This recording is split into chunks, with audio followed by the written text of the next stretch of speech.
AI buzzwords include chips, Nvidia, TSMC, and the race for faster GPUs. But there's another race happening behind the scenes. As AI systems become more powerful, moving data has become just as important as processing it. Today, we're exploring one of the most overlooked parts of AI infrastructure, optical communications. 3 takeaways from today's episode. AI's next bottleneck isn't computing, it's communication. Technologies like co-packaged optics, or CPO, could reshape the next generation of AI data centers. Taiwan's strengths extend beyond chips into the technologies that connect them.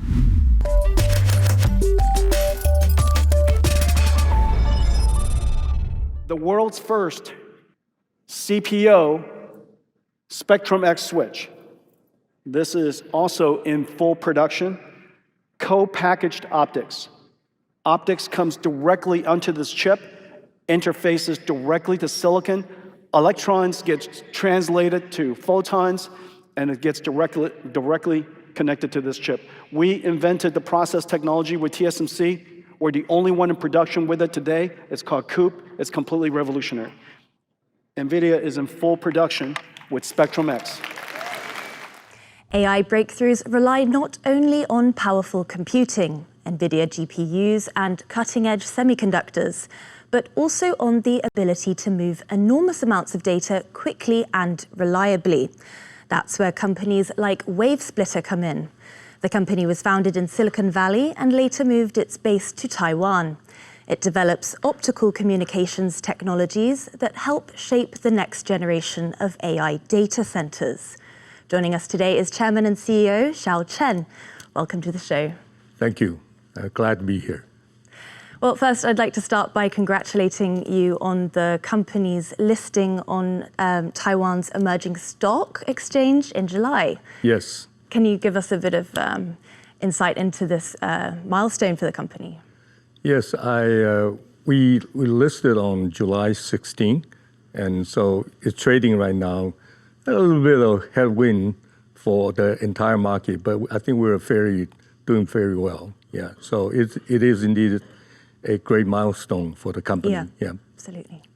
I mean, the company also didn't just start in Taiwan. It was founded in the US, and it wasn't until 2010 that it moved over here to Taiwan. Could you give us a bit of background as to why you made that move? Yes, the company actually started in 1996 by myself, and at that time, internet is just an emerging industry at that point, and so you don't have Google, you don't have Facebook and all that. But with the data center and the internet emerging, there are going to be quite a bit of demand for bandwidth. So that's how the company was formed at that time. And so in 1996, a little bit of, I feel a little bit of deja vu all over again, because every crazy thought about the optical technology was being explored at that time. So this thing we found in 1996. I think we were ready to go public on NASDAQ on 2000, and actually led by Goldman Sachs at that time. But of course, we know what happened in the 2000 tech bubble, and then so we kind of missed the market by 2-3 months. And since then, because the market was really at that time was quite immature, you don't have the real clear demand in those days, because none of the beneficial company like Google even exists at that time. And it was really based on a premature infrastructure built. So you have like company like WorldCom, which no longer exists, company like Lucent that spin off from AT&T. Those companies no longer exist, actually. So after 2000, really, companies really only survival mode. And so since then, the optics have a lot of headwind, because then 2006, the China now spring into the market, and so Chinese government was quite aggressive in supporting their optical company. And then with Huawei being one of the leading company so they brought the entire supply chain with them. So China became quite strong in this area. And because of their cost advantage and government support, quite frankly, the whole rest of the world, the optical company, are quite difficult to survive. A lot of US company actually went to China, but then in the end, they either licensed their technology or they eventually really got merged or whatever. And I've been arguing coming back to Taiwan because I felt that Taiwan in a unique position to be able to provide, if you want to make an industry more manufacturable. So that's what happened in 2010. You also mentioned that other companies were looking at China as an option to move over to China. What was specifically better about Taiwan as a place for the company to develop? Well, it's kind of funny because we talk about silicon photonics nowadays, which is like a big buzzword. WaveSplitter, we start to work on silicon photonic technology. We actually licensed, at that time, it's still mostly on the passive component, or what we call AWG.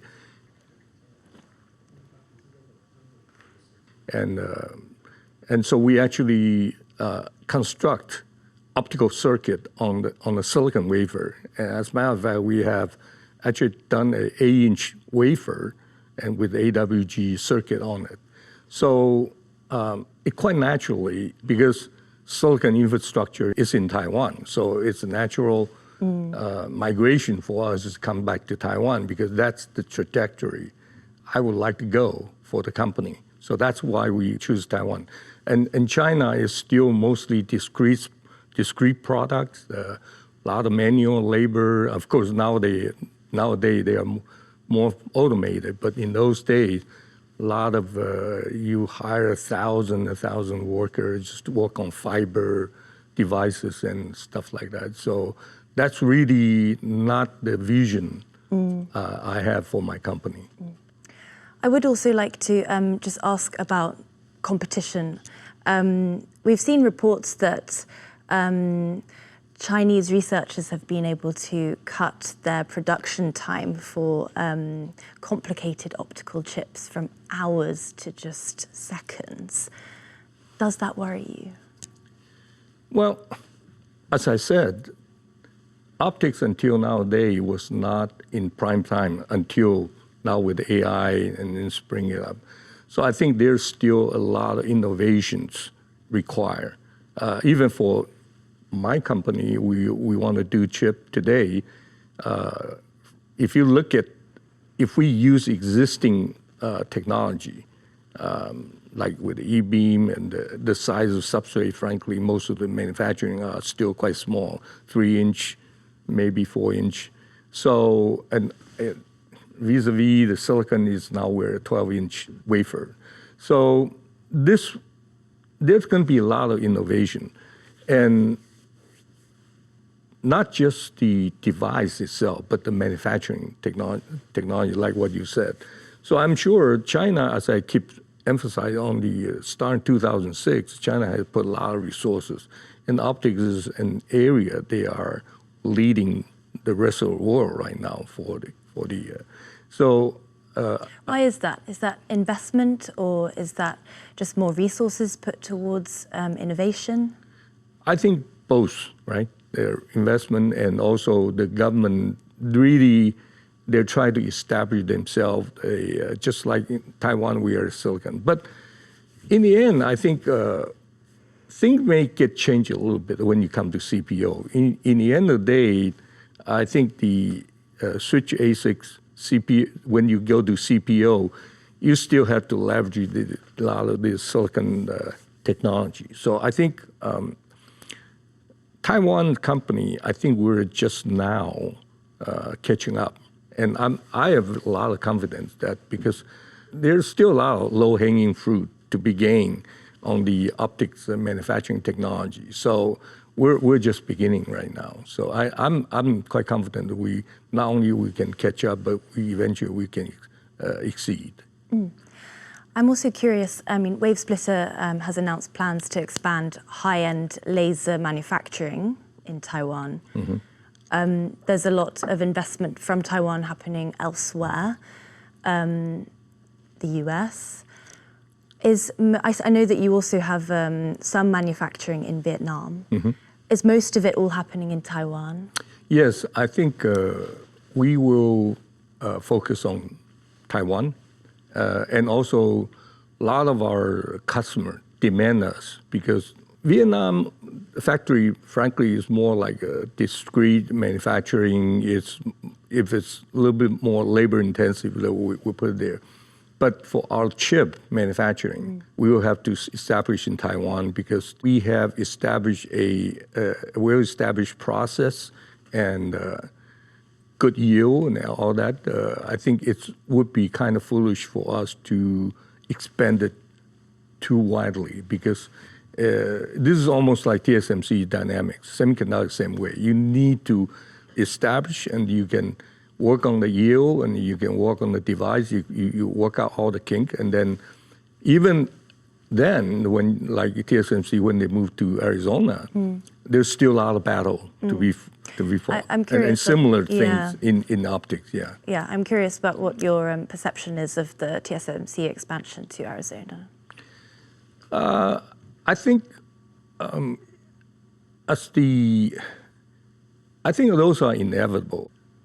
Because this is going to decide the competitiveness for the future for each country. So everybody wants to have some control of their supply chain, particularly AI supply chain, within their country to an extent, right? So I think those pressure for the, I think TSMC is doing nothing but just serving their customer. Let's say if WaveSplitter, when we finally get our process started, our customer, they design our laser, and because depending on the demands, we may also get similar requests, okay, you need to establish the factory nearby. Your customers, they ask you to have a factory near them? Not today, not yet, but I fully anticipate if this, at some point, if they would like to have a factory nearby, a supply chain that near their infrastructure, I think those may happen. But if I look at TSMC's case, they have to do that, and then TSMC then had to bring their supplier with them to serve the customer. So I think those going to become a norm in the future. So whether it's in the US or maybe in Europe, Japan, or maybe Middle East. So there's a lot of investment being put in. So I think this is going to become a norm for a business. So you do think that WaveSplitter will expand abroad eventually, but just starting in Taiwan and building up a really strong base in Taiwan first? Absolutely, yeah, absolutely. I'd like to go back to something that you mentioned earlier, just about the development of the industry. What have you seen as being some of the biggest changes with the expansion, the rapid expansion of AI? From what I understand, even on TSMC, they have been using AI for many, many years. So the AI is going to help a company accelerate their development cycle and then work out on their manufacturing efficiency and all that. So it's really a competitive advantage. So for a company who doesn't adopt the AI, they're going to find out they're going to be in a great disadvantage. So I think, so AI is not just like your ChatGPT, you check on something. I think in the next few years, it's going to be making a real difference on the company competitiveness and on country, the economic, the GDP and all that. I mean, we already seeing in Taiwan that we're seeing an AI revolution right before our eyes, and every country had to adopt it in order to be competitive. Yeah. Do you think that the market is moving too fast for the technology? Well, I mean, you can never plan innovation, right? I think everybody going to have to run maybe as fast as they can nowadays. And so as a technologist, nothing is too fast because you keep coming up with a new innovation. You need to really keep up with the latest technology, and you need to really be able to compete. So capital market may be focusing a little bit on the short term, and they have their up and down. But I think with a lot of attention to AI and a lot of money pumped into AI, it's good for innovation. I think it's just going to help accelerate the cycle. Yeah. CPO is a technology where we bring the optical connections all the way to the package itself, right next to the compute, either the custom compute or the switching silicon. And the fundamental challenge we're solving with CPO is density and power. So this is a massive change, and it's hard because you're combining some of the most advanced technologies in the chip industry. So the complexity is very high, but it's the only way to continue scaling bandwidth and overcome this limitation that I talked about with copper, while reducing power at the same time. So hearing there, of course, that Taiwan was a natural place for the company to develop with its manufacturing foundation. But as WaveSplitter was growing, the AI industry was also changing dramatically. Until recently, everyone has been talking about GPUs. But more and more, the conversation is shifting towards how those chips communicate. I'd like to get a bit into the nitty-gritty and ask you about what you produce, which are CPO, co-packaged optics. For our viewers that maybe don't know, what is it and why is it essential to the development of AI? Okay, so let me take a step back, because now we demand very high-speed communication. So you have to convert the electrical signal into optical signal so that you can do a very high-speed transport to another system when you want to link to another system. And then when you get there, you convert it back to electrical system again so that the other system can process it or accept whatever the signal. So this is OE and EO conversion. This is where the optics play in communications. This is like a person who thinks very quickly, but he just cannot communicate, right? So it doesn't matter how quick, how genius he is. When you cannot communicate fast enough, the other guy still cannot get the information. So the same thing in optics. So this optics in the past was on the backplane of a server. Now people reduced the latency, so then we start to bring optic closer to the silicon. Let's call it optical engine. People bring it further to the silicon, then you have what they call interposer between the optical engine and silicon.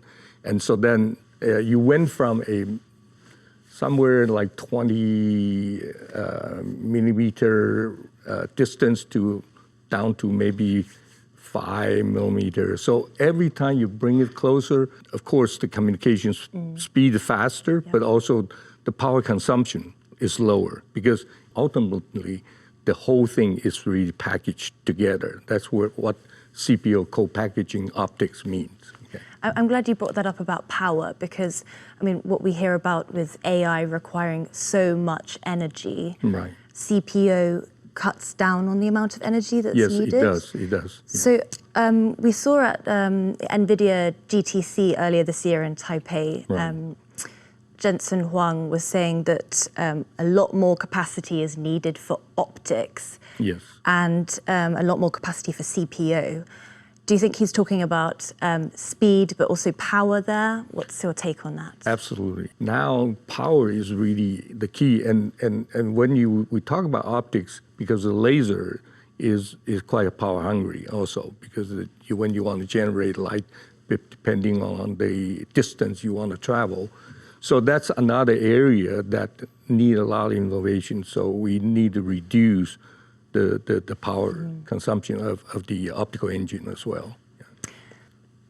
Yeah. We see the power reductions. We're very happy with co-package optics that now move to full production. We're going to start seeing AI factories leveraging co-packaged optics and so forth.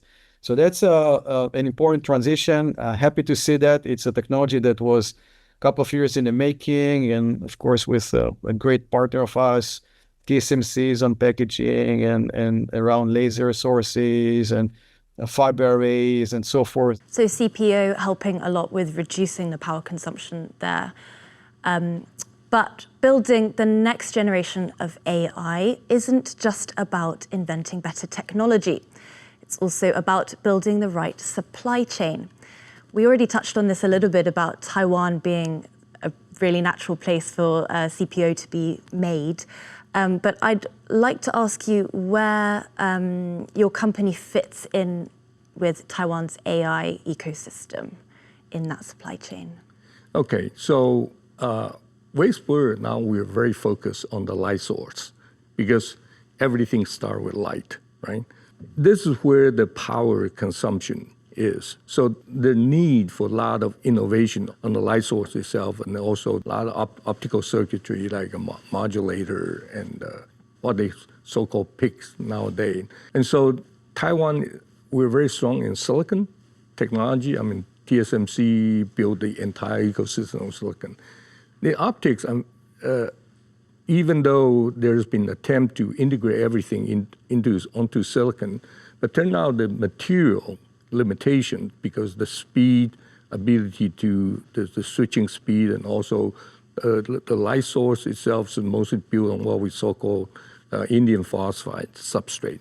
Besides, Taiwan in this area, this what we so-called 3-5 material has a lot of experience because the LED industry and the other detector industry. So Taiwan is really very well established in this area. So for WaveSplitter coming in, we can leverage on this infrastructure, leverage on the Taiwan's ecosystem to help accelerate this industry.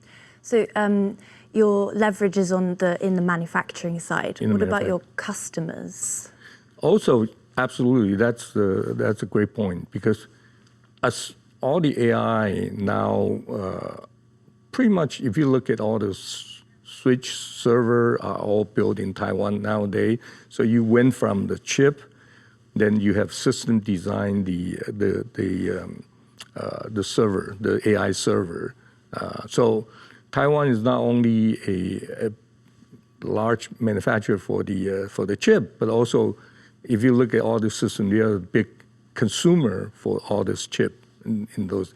And so same thing, the optics now going to the backplane of this server. So for a lot of AI build out, you can get everything completed and tested in Taiwan, and they just send the whole rack very smooth and then just put in a data center, connect the power, and voila, you're in business already. Yeah. Fantastic.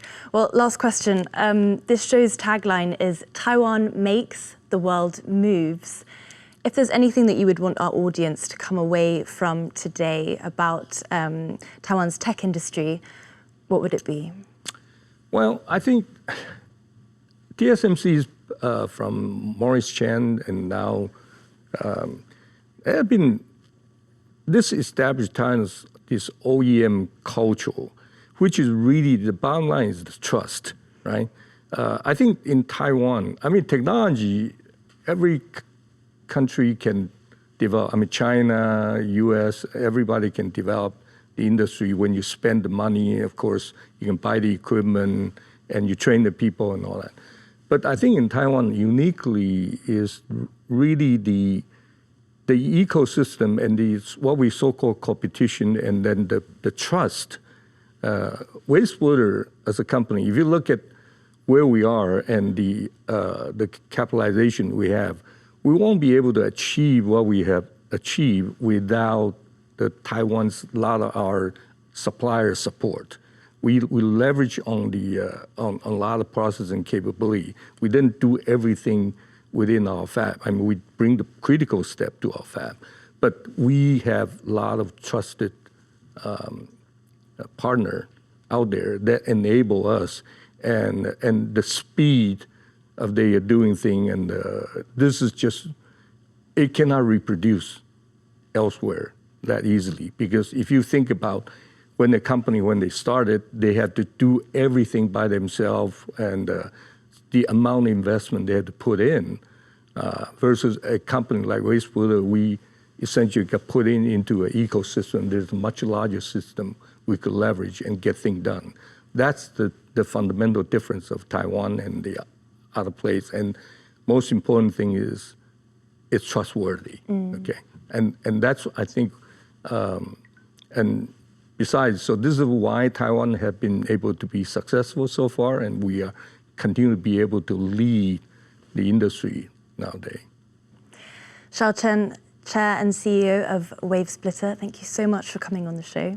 Thank you. Glad to be here. Today's AI revolution isn't only about designing faster chips, it's also about moving information faster, more efficiently, and with less power. Companies like WaveSplitter remind us that the future of AI will depend on an entire ecosystem, from semiconductors and advanced packaging to optical communications, and the supply chains that connect them all. And in many ways, Sheau Chen's story is a great example of how the foundations laid by Taiwan are powering the future of AI. Thank you for watching the show today. I'm Laurel Stewart. See you next time.